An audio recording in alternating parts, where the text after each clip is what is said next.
во Давос.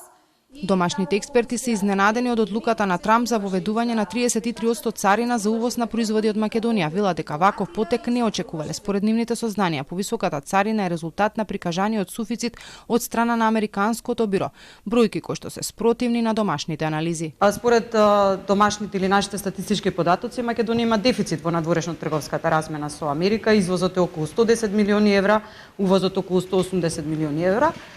И заради тоа не се очекуваше ваква висока царинска тарифа, меѓутоа за жал податоците кои што се официјални податоци од Американското биро за статистика сепак покажуваат други податоци, односно дека Македонија има суфицит во надворешно-трговската размена со САД, така што тука произлегува и оваа висока царинска стапка за извозот на македонските производи.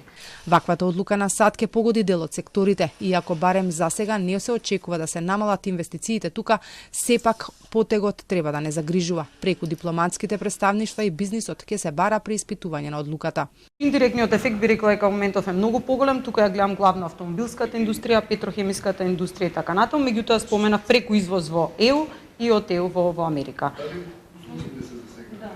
Да, сметам дека услугите ќе бидат засегнати. Тука ја споменав нашата диаспора која што главно отвара компании во Македонија кои што сервисираат компании од Америка.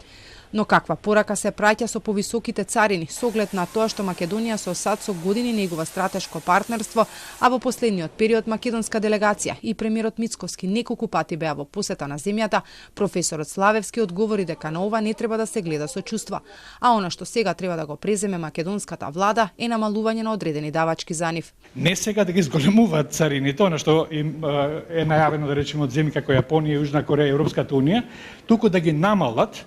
Мислам дека е најдобро ние да видиме колку можеме она што не се забележува дека е трговска бариера на нашиот увоз од Соединетите Американски држави да го намалиме, со тоа да го одоброволиме и тие веднаш да реагираат со намалување на царината. Според Државниот завод за статистика, во 2024 година увозот на производи од САД е околу 200 милиони долари, а извозот е 118 милиони долари.